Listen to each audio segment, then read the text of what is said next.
Ley lines, power lines, dream lines, dragon lines, and spirit lines. An invisible energy network crisscrossing the earth, linking ancient sites, lost civilizations, and places of unexplained power. Some call them myths or pseudoscience.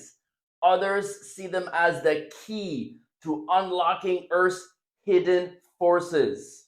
These pathways were once used for communication, healing, and interdimensional access.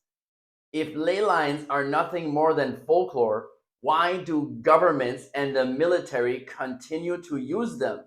Why did the Nazis dedicate an entire division, the Ahnenerbe, to finding out its secrets? The truth about ley lines has been buried, but not forgotten. Let's get into it.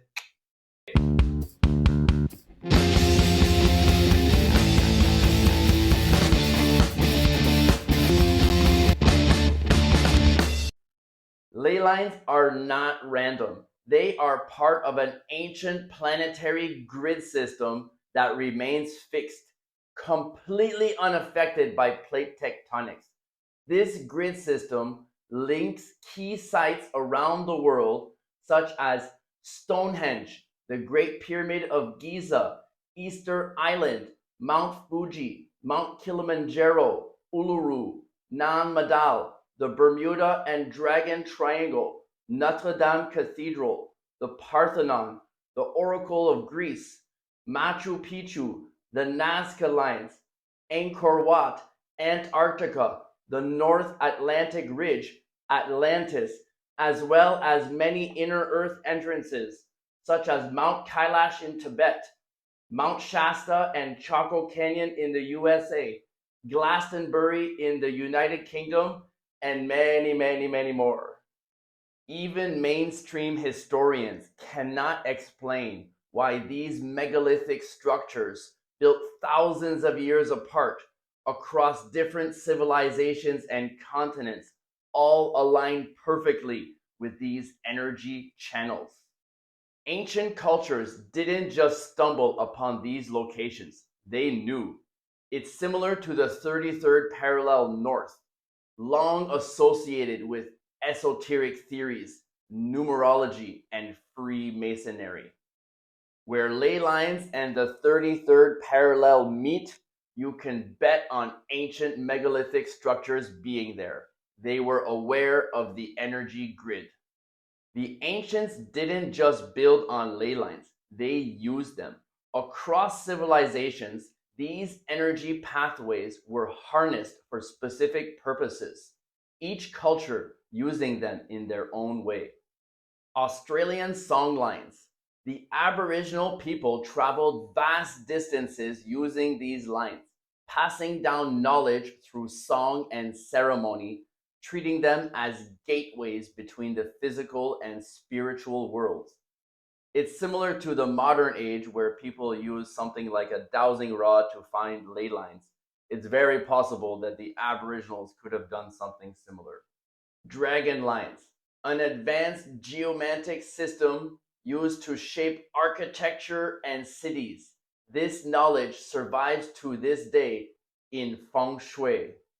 The Tartarian civilization wasn't thousands of years ago, only hundreds of years ago. The reason you might not have heard of it is because it was purposefully erased from history. Check out this clip from my Tartaria episode to see how free energy and ley lines were used. Everything was used in combination. The old world bells, the organ, the pipe organ, the rosary window openings, the aerials, the collectors of atmospheric energy, to in turn be used to aid in the electrical conductivity of the body, balance chakras, and spiritually recharge. Ley lines are a kind of energy highway. Important monuments like Stonehenge, the pyramids of Giza, and Notre Dame Cathedral connecting them. They carry a powerful magnetic field And there are healing properties found in ley lines. Sites like Sedona, that I mentioned at the end of the time travel in Ukraine episode, Glastonbury, England, and the Giza Pyramid in Egypt all sit on ley line intersections known as vortices, believed to enhance cell regeneration, spiritual awareness, and psychic abilities. This knowledge wasn't lost, it was erased. At the same time that Tartaria was systematically erased from history, ley line knowledge disappeared. Coincidence? I don't think so. If ley lines were simply a myth, why were they removed from public knowledge? Because the global elite still use them today. For a detailed review of Tartaria, the Aether, and free but suppressed energy, check out my previous episode, Introduction to Tartaria. Of course, the Nazis were bad, but they were also smart. If ley lines were nothing more than pseudoscience, why would they dedicate entire divisions to their study? The Annenelbe, a secret SS unit tasked with uncovering ancient knowledge and proving the source of the Aryan race, scoured the earth looking for sites where ley lines converged. Their expeditions led them to Tibet and Mount Kailash, where they sought ancient technologies, Shambhala, and entrances to the inner earth. I cover this in full in the Mount Kailash episode. If you haven't seen it, be sure to check it out. The Nazis went to Antarctica, where they believed ley line energy would bring them to secret bases and ancient technology. And they weren't wrong. After that, they annexed part of Antarctica and called it New Schwabenland to safeguard its secrets. You might remember Die Glocke, a time-traveling anti-gravity device. Well, I just learned that it was built on a ley line vortice. For more on the time-traveling Nazi bell, check out my previous episode, Time-Traveling Nazis on the Moon. The Nazis understood that ley lines held power and they weren't alone. What about modern exploitation of ley lines?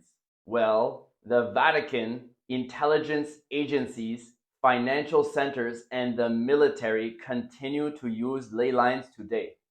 Many of the most influential institutions sit at ley line vortices, as do military installations, HARP facilities, and Area 51. Are they manipulating Earth's energy grid? Most definitely. Nikola Tesla's Wardenclyffe Tower, located on a ley line in 1904, was planned to provide free energy to the world, but his research was shut down and his work buried. Ley lines aren't static. They are connected to the Earth's electromagnetic field and shift with pole reversals. This explains why some ancient sites lost some of their power over time. For more on pole shifts, check out my previous episode, The Lost Continent of Mu and Predecessor of Atlantis episode, part 1. Ley lines are real. If we understood the true power of ley lines, we could use it for free energy, advanced healing, and interdimensional travel. But instead, this knowledge is reserved for the 1%, and the rest of us are told it's just pseudoscience. One thing is certain, ley lines and vortices aren't just relics of the past. They are actively being used today. What do you think about ley lines? Do they hold tangible power? Let me know in the comments. And as always, I'm not saying this and every episode I share is 100% true. I'm just telling a story and you can believe what you want. If you liked what you saw and learned, please like, share, and subscribe. It really helps. Thanks a lot. Uncovering the truth, one conspiracy at a time. See you next week on the White Rabbit YouTube channel.